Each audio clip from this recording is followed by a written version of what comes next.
have here, military dogs, have a variety of functions and a variety of skills.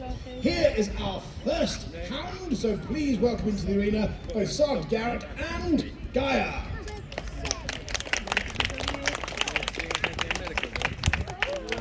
Now, although I say hound, Gaia is female. She is 7 years old, and before the current hostilities with Germany, would have been called a German Shepherd dog.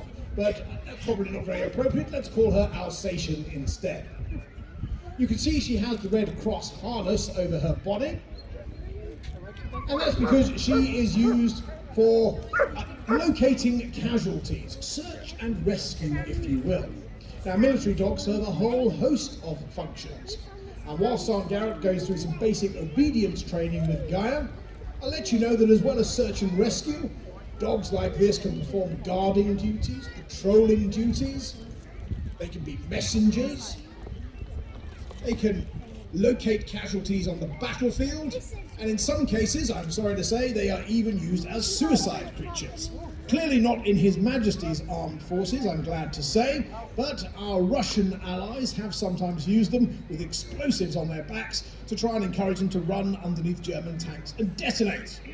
Not quite cricket, I would say, but nevertheless an example of the use of dogs in war. Now, here in this country, we are a little bit behind the curve. We have currently about 7,000 dogs in military service.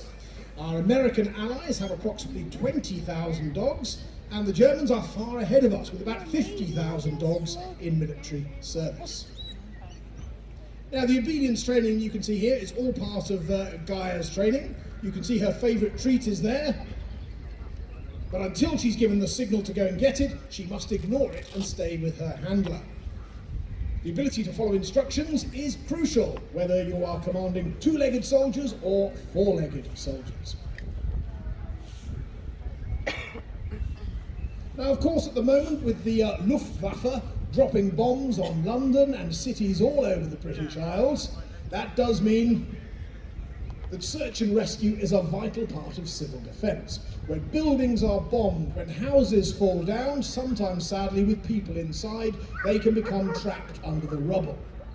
If they are conscious, they can say, "Help, help, here I am."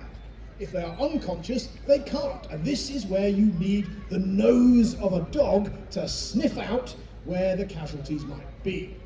So for this training, we are stopping Gaia from seeing where the casualty is.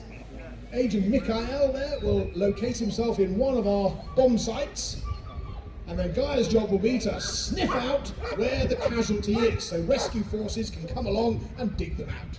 Can she find Mikhail? Not in that one. Have a good sniff. Definitely not there. What about the other one? No, ignore that one. A sniff. She's barking. That's her signal to say, "Boss, here is a person. Dig them out, quick." Yes, there he is. I think a round of applause for Gaia, sniffing out the casualty. I think we might try that again, just to prove it wasn't a fluke.